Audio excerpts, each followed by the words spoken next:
Bueno, vamos a recordar entonces el episodio aquel en el cual el gobierno de Antioquia había encargado de la presidencia a don Pedro Restrepo, pero que ya estaba por aquí Jorge Isaacs, y Pedro Restrepo Uribe había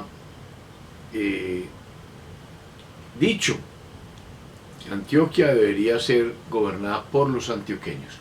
Como Jorge Isaacs era caucano, pues obviamente eso le molestó y ocasionó la rebelión. O sea, tumbaron a Pedro Restrepo Uribe para trastornar lo que se veía venir. ¿Qué se veía venir? Se veía venir con el triunfo del general Julián Trujillo, que era nuñista, que era de Rafael Núñez. Querían entorpecer la llegada de Núñez. Eso es lo que querían provocar acá, tomándose el gobierno de Antioquia, para mantener el control en el Partido Radical. Recordemos que los liberales desde 1863, o al poco tiempo, se dividieron entre radicales y más moderados, que fueron los que dirigió Núñez.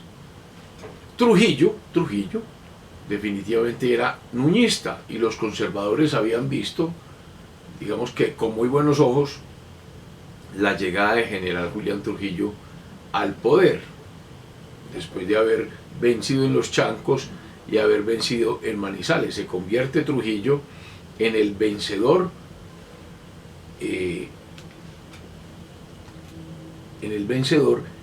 y se convierte en el próximo presidente. Va a ser el candidato perfecto que iban a apoyar los conservadores, contraponiéndose a la famosa candidatura de Rengifo, aquel que había sido gobernador de Antioquia.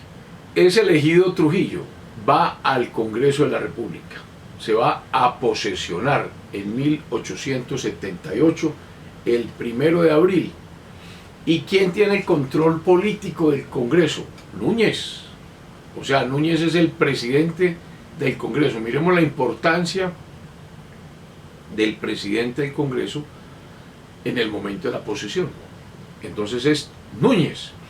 Y miren las palabras históricas que le dirige Núñez a Trujillo el 1 de abril de 1878. El país se promete de vos, Señor, una política diferente, porque hemos llegado a un punto en que estamos confrontando este preciso dilema: regeneración administrativa fundamental o catástrofe.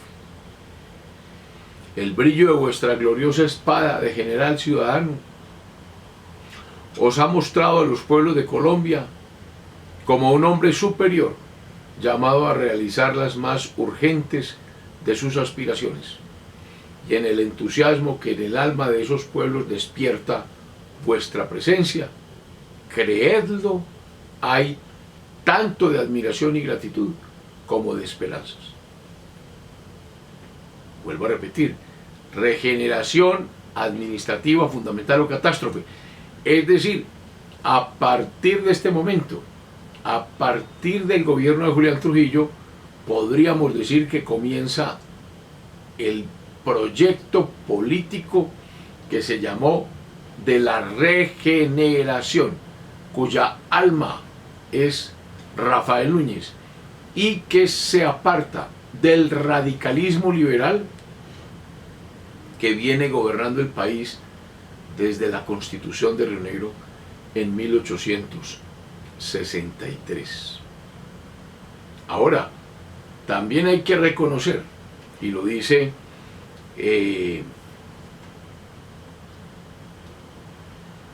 los historiadores Henao y Arrubla, que Núñez no fue el primero que habló de regeneración, que ya otros presidentes lo habían hecho.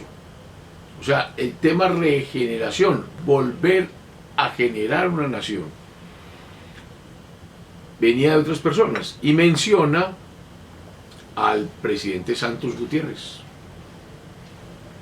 al secretario del Interior y Relaciones Exteriores Santiago Pérez, al secretario de Hacienda y Fomento Miguel Samper, al secretario del Tesoro y Crédito Nacional Narciso González, y al secretario de Guerra y Marina general Sergio Camargo, porque en un diario oficial, en el número 1452, escribieron lo siguiente, manifestaron lo siguiente: el país, esto es una comunicación de 1 de febrero de 1869, o sea, mucho antes del discurso de Núñez, que es de 1878, casi 10 años antes, ellos habían dicho: el país ha llegado a tal punto de decadencia, fruto de la intranquilidad más o menos absoluta de los últimos años, que es preciso empezar la grande obra de su regeneración por la rudimentaria base de restablecer la seguridad. Desde que la paz se considere como un bien, cuya conservación depende de la honradez de los gobiernos y del apoyo de los pueblos, ella podrá resistir el embate de las pasiones y servir de base a una regeneración que reclama nuestro honor nacional y nuestra aflictiva situación. En 1869 se empieza a mencionar el asunto, pero está muy cerca la revolución de 1863.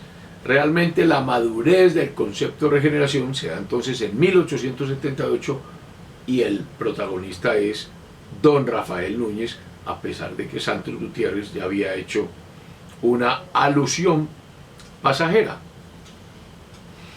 Núñez ya había sido ministro. ¿Por qué? Porque en el gobierno de Trujillo fue nombrado ministro. Trujillo nombró entre los antiguos y caracterizados liberales a su gabinete así: secretario de lo Interior y Relaciones Exteriores, Francisco Javier Saldúa, que después fue presidente; secretario de Hacienda y Fomento, Rafael Núñez, que luego fue presidente; secretario del Tesoro y Crédito Nacional, Salvador Camacho Roldán; secretario de Guerra y Marina, Ezequiel Hurtado. Ahora, ese gabinete produjo descontento en el bando radical, porque ellos consideraron que allí no había representantes del radicalismo, que todos eran nuñistas, o sea, que todos venían a ser la base de lo que fue la regeneración.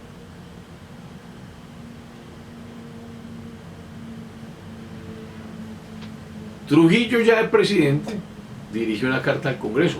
Como son nuñistas, más de centro, y apoyados por el Partido Conservador, por eso ganó Trujillo, solicita al Congreso una modificación a la ley 35 de 1877. Recordemos que esa ley era sobre la inspección civil de cultos, es decir, permitía al Estado meterse o entrometerse mejor en los asuntos de la Iglesia. El presidente Trujillo dice: hombre, está consignado en la Constitución el principio de la libertad de cultos, de la tolerancia de los cultos.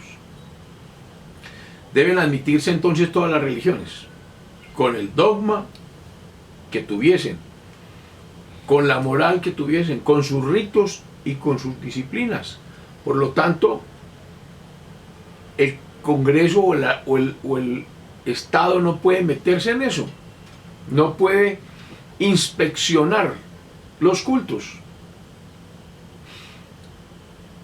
Y en consecuencia también le pedí al Senado que revocara, o sea, que concediera un indulto a favor de 4 obispos muy importantes que con ocasión de la guerra de 1876 fueron desterrados. Los obispos de Popayán, de Pasto, todos en el Cauca, de Antioquia y Medellín.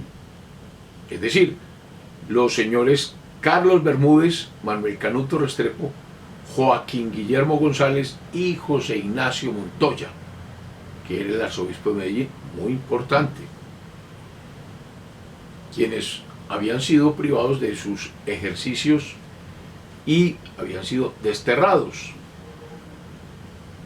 El Senado, como todavía había mayoría radical, decidió el 13 de mayo de 1878, que no era oportuno ni conveniente legislar sobre asuntos religiosos, que por ahora el debate debía concluir, a pesar de que en la Cámara hubo un debate encendido y apasionado, pero finalmente la votación no pasó. Trujillo termina en 1880. Obviamente el presidente, ¿quién va a ser? Rafael Núñez. Rafael Núñez fue elegido popularmente, no estaba en la ciudad, entonces se posesiona transitoriamente Francisco Javier Saldúa, que ya había sido ministro del gabinete de Trujillo. Saldúa es bogotano, había nacido en 1811, fue el primer presidente de la Convención de Río Negro de 1863, había ocupado altos puestos, había sido representante a la Cámara, había sido senador en 1837, 1846, 1848, 49, 1856, 1861. Y la llegada de Saldúa, digamos que apaciguó las diferencias que habían entre radicales y nuñistas.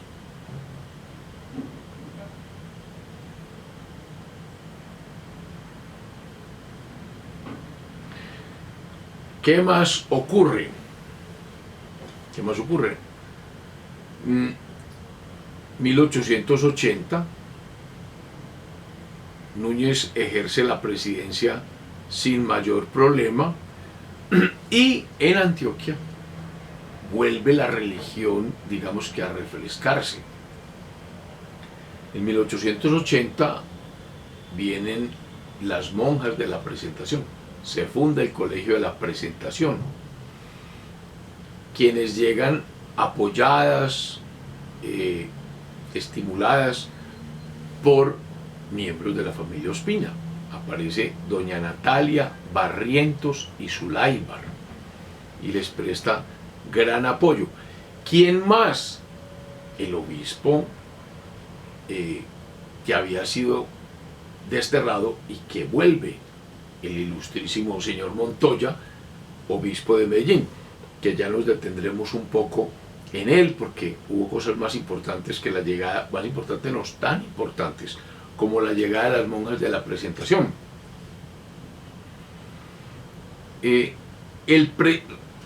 Una noticia: el 27 de marzo de 1880 fallece un expresidente muy importante, el doctor José Ignacio de Márquez, 27 de marzo de 1880.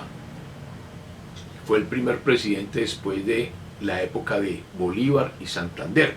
Fue José Ignacio de Márquez. Algunos dicen, pienso yo, que puede ser así, que es el realmente padre de los partidos políticos conservador y liberal. No es cierto entonces que Bolívar es el fundador de los conservadores, Santander el fundador de los liberales. Incorrecto. Fue más bien José Ignacio de Márquez, del cual salen ambos, entre otras cosas porque Mariano Ospina Rodríguez, fundador del Partido Conservador, fue conspirador septembrino contra Simón Bolívar. Márquez había sido de todo. Márquez fue profesor en el Colegio Mayor de San Bartolomé de bienes, de la materia de los bienes, de derechos reales, en 1817. En 1821 presidió el Congreso de Cúcuta, la famosa primera constitución que tuvimos, donde se creó la Gran Colombia. Más tarde también presidió la Convención de Ocaña, en 1828, para tratar de reformar la Convención de Cúcuta, la malograda Convención de Ocaña. En 1832 ya era vicepresidente de la República. En 1837 fue presidente, en 1837 fue elegido presidente de la República después de Santander. Duró de 1837 a 1841. Del 42 al 43 fue miembro y presidente del Senado. En 1845 fue ministro de gobierno bajo la administración primera del general Mosquera.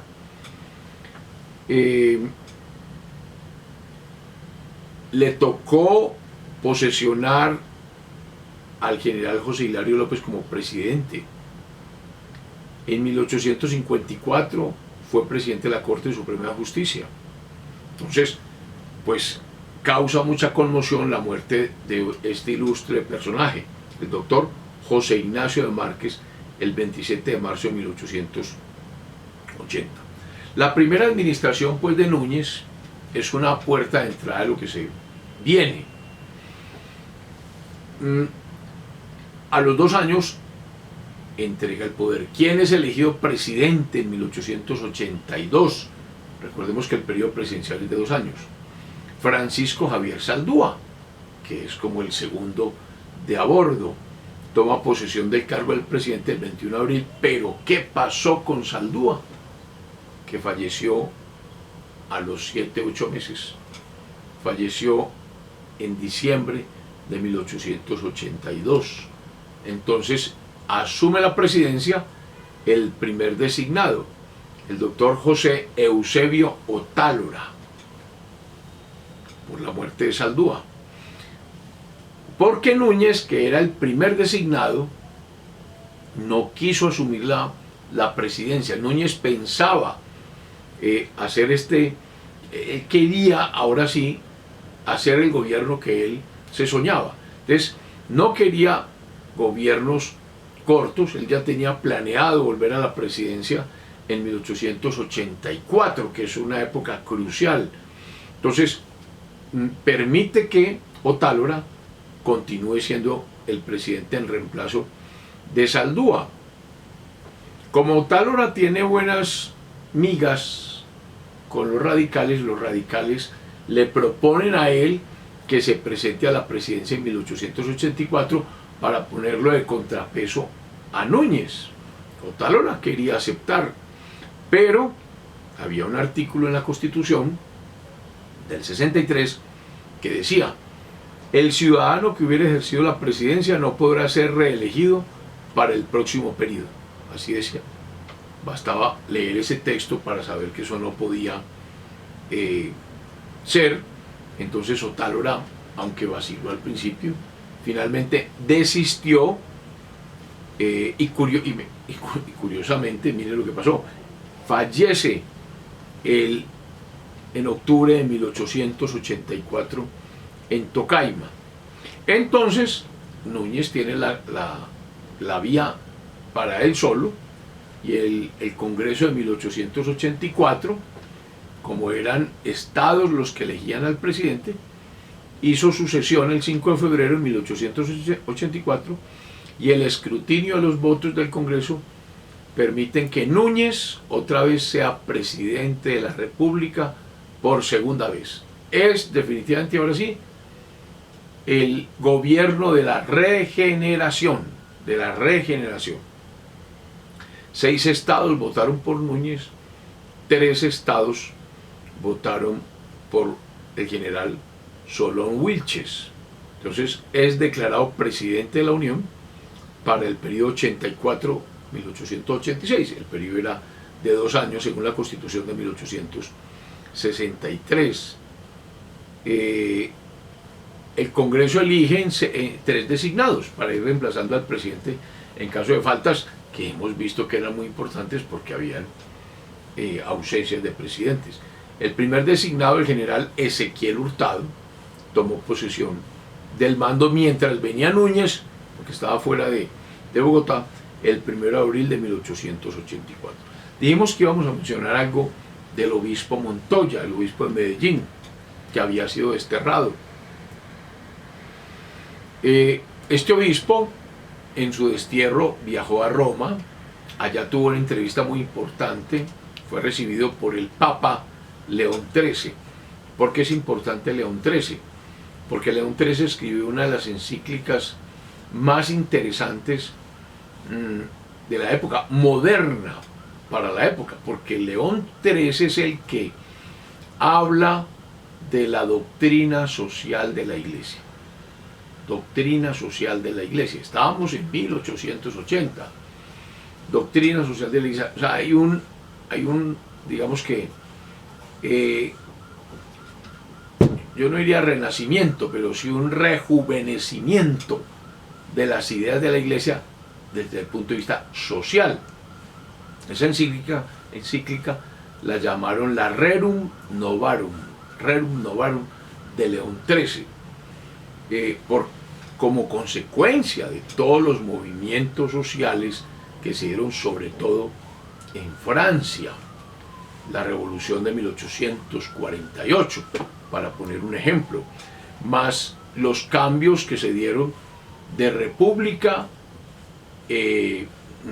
con ocasión de los movimientos sociales, la llegada nuevamente de los Orleans, el imperio de Luis Felipe, porque suben los Orleans y caen los Borbones por los movimientos sociales.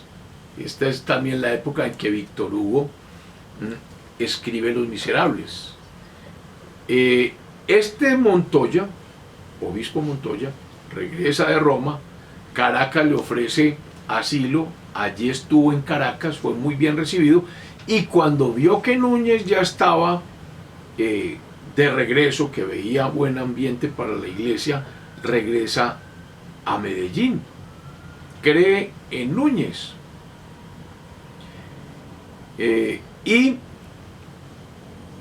cuando ve la derogatoria de las leyes del destierro de sus 4 obispos de Antioquia, Medellín, Pasto y Popayán, regresa a Colombia, se aparece pues en el poblado, donde empieza a recibir gente conocida, empieza a recibir al clero y aún a familias importantes, liberales,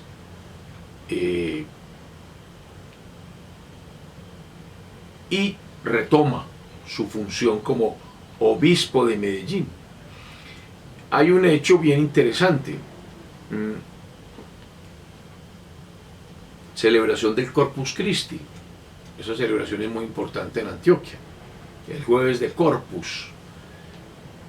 Él celebra como obispo el Corpus Christi. Va mucha gente porque está regresando su obispo.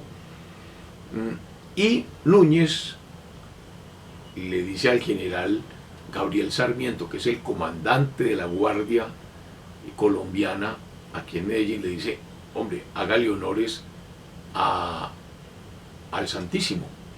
Y entonces la Guardia hace los antiguos honores que prescribió la ordenanza española. Eso generó un clima muy, muy amigable entre la iglesia en Medellín y el Estado. Ahí está ya Núñez acercándose fuertemente a la iglesia, aún siendo liberal. O sea, liberal, no radical.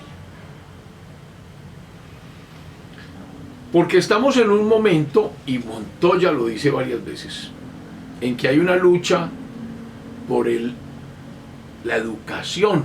Recordemos que la rebelión o la guerra de 1876 se generó porque el gobierno anticlerical del radicalismo sacó la formación católica de las iglesias y generó una formación absolutamente laica, y que los padres decidieron fundar unas escuelas libres para enseñar religión, y eso fue lo que armó el bendito problema.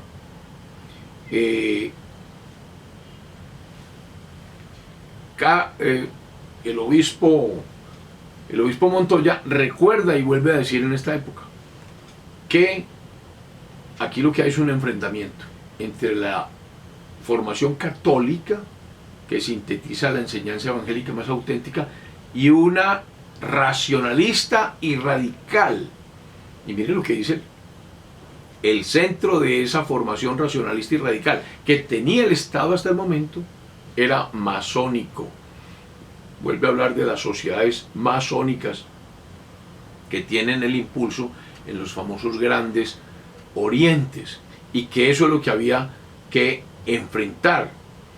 Entonces, esto da origen, recordemos que allá habían venido las hermanas de la presentación, a que traiga a los hermanos cristianos, al famoso Juan Bautista de la Salle, que había fundado en Francia a los hermanos cristianos, y trae hermanos cristianos.